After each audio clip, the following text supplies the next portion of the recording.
This is Brent Allen Winters, commonlawyer.com. Commonlawyer.com. And this is a Common Lawyer comments concerning evangelical. The word evangelical, where does it come from? It comes right out of the New Testament, the Greek New Testament. It's a Greek word in the Greek New Testament. The New Testament was written originally in the Koine Greek tongue, Koine Greek dialect of the Greek tongue. Evangelical, that's our Germanic way, our Anglo-Saxon way of pronouncing it. We harden things and sounds that they didn't harden. We say evangelical with a V as in Victor. But they didn't say it that way. They said in the New Testament, it's not written that way. It's written Evangelion, Evangelion, not evangelical, but Evangelion. It's a compounded word. It's used lots in the New Testament. And it's always translated the same way, always. It's one of the most best known words in the English tongue, the way it's translated. And the translation is good and it's accurate. It's ancient. A little bit ancient. The words aren't used that way as much anymore, but evangelical, Evangelion is translated gospel, which is a contraction of good spell. Good spell. Fascinating words. And our word God, G-O-D, is a contraction of the word good. Because when our forebears, the tribes, again, the angels, the Saxons, the Jutes, the Danes, that's the Jutes, primarily those, but the Celts were there, living about the same place before they all migrated with evil intent, by the way, migrated to the island called Britain. They went there to rape, plunder, pillage, and burn, and they did in successive order. But before they went, the gospel, the scriptures somehow contacted those tribes. They had a god among the Nordic and Germanic people, and they called him Veerd. Veerd, kind of hard. See how they put that D on the end? They were earthy, raw people. They lived in a cold, foreboding part of the world that jutted out into the Jutland Sea. And their tongue was harsh. It was guttural. A lot of their words came out of the throat. Sound like you're throwing up, you know. Well, that's the way they were. And the scriptures invaded those people. The Bible got there, and we know that reading, for example, the saga of Beowulf, the earliest piece of literature that known to exist from those folk, those tribes. And it had to do with Danes and Anglo-Saxons, angels and Saxons, all three. And they talk about Veerd. Oh, we use that word still today. It's weird. W-E-I-R-D. We say, that's weird. Well, that was their god, still in our tongue. Veerd. Why do we say something weird? The meaning hasn't changed. Weird? Well, that's weird. How'd that happen? Because Veerd, their god, made weird things happen. And they finally figured out they couldn't control what was happening. Usually in those bumper stickers says, uses a four-letter word, and then it says happen. The four-letter word starts with an S, happens. Does it? You better believe it does. You know who makes it happen? His name is He Happens. Yehovah. That's a Hebrew word, means He happens. He's the happening one that makes all things happen. He throws some real curveballs at us sometimes.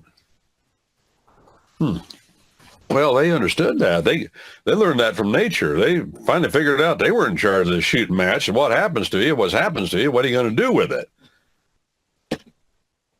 And they knew that the decrees of Veerd, the things that he decreed to happen, they called them dooms.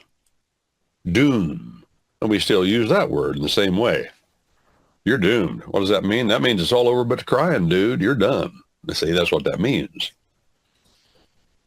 Well, veered, they had this God, and when the scriptures came and they were introduced to these ideas and missionaries that came from, well, different places, and they kept coming back to them and making their arguments. And they could tell that this veered God they were worshiping was kind of weird. And things were happening they didn't like. Well, they discovered, though, that this God of the Bible, what are we going to call him? You know, he's called Yehovah here. He's called this, that. He's got all these monikers. Well, Jesus Christ said there is none good but God. Let's just call him the good one. That way, that will separate him from all these other demon gods that people around us are worshiping. We'll call him the good one. Just shorten to good. And God means good. But the words in the Bible don't mean good, that we translate it God. It's not that God is not good. That's a true story, but those words mean something else that's important also, of course. Well, Evangelion is translated good spell, gospel. What is the good spell? Well, the word spell is their word for words and letters and things like that. And words, writing. They had runes, but spell. And the runes that they had, if a shaman issued a rune, he'd scratch out some stuff. He was the only one that knew how to write, or at least he had people convinced he could put stuff on it was magical spells, like a genie. Put stuff on a piece of bark or something. Well, they said that's a doom. It's irreversible. If it's a blessing, it's irreversible. If it's a curse, it's irreversible. Once it's written down, that's it. See, isn't that amazing how God prepared these ideas? Writing is sacred. And when the Bible came, well, this must be sacred. It must be sacrosanct. It must be airless. It must be irreversible. These are the dooms of God. The dooms. Dooms. You read the old translation of the Bible in English, even the King James, the prophets start out, the doom of Edom, like Obadiah. The judgments that are irreversible. That word doom is powerful, but good spell is good. Really, the word spell is a synonym with doom. And a doom can be a blessing or a curse. It can be good or bad. But the point about a doom in their religion was it's irreversible. Like it says in Beowulf. Unless maybe, you doty be. That's the word they use, doty. That's an old word, too, that we've forgotten. But we use sometimes. A doty man is a man that just doesn't quit. Who's the man that just doesn't quit? Who is the doty man in Christianity?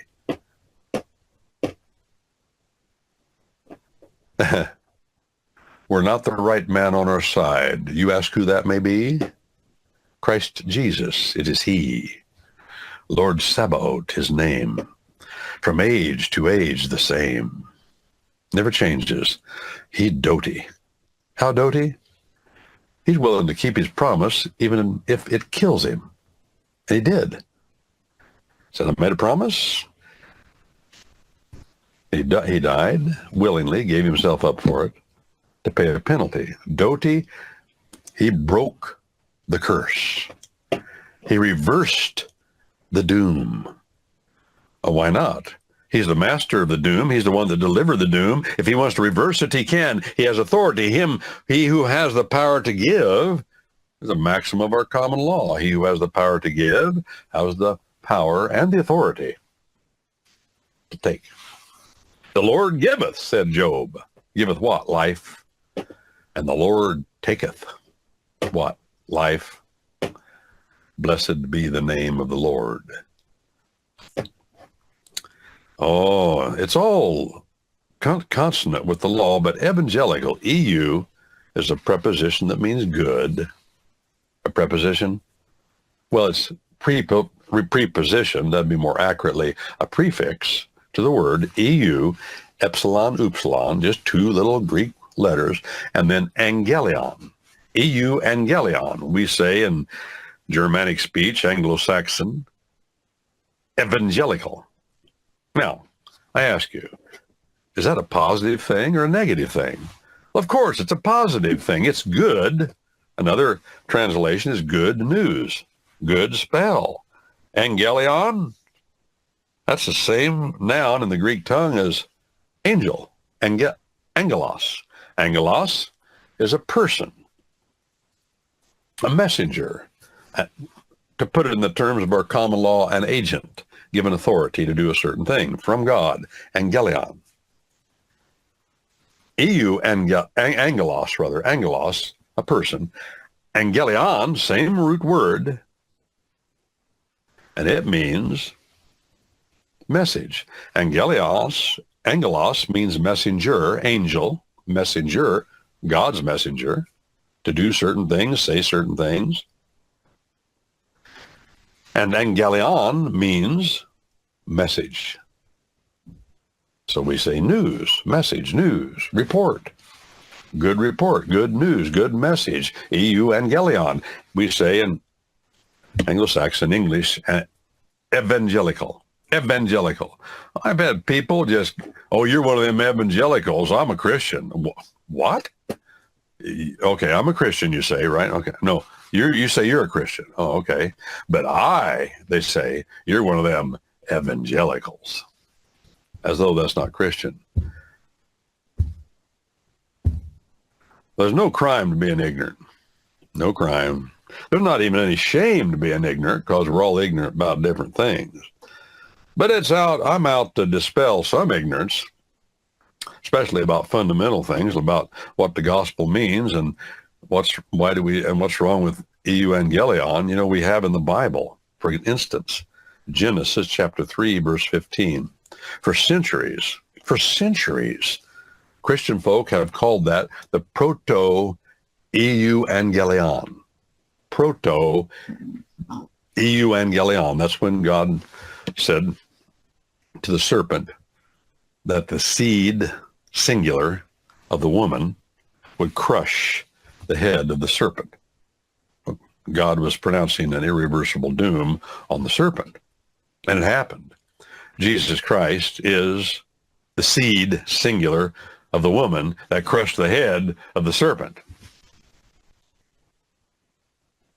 And for centuries, using that word from the New Testament, God's people have called that verse the proto-evangelion. Proto means first.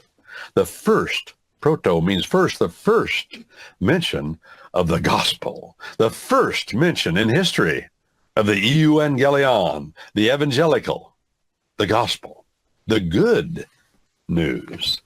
Good news, God spell, good word, good message. No, there's nothing wrong with the word evangelion, nothing wrong with the word evangelical. God used the word. He used it in a positive sense to talk about the breaking of the dooms, the doom of God. Well, this is Brent Allen Winters, commonlawyer.com, www.commonlawyer.com. And this is a Common Lawyer comments concerning our common law, our law of the land, as it is compared and contrasted with its ever-present antagonist on every continent and in every age, the law of the city.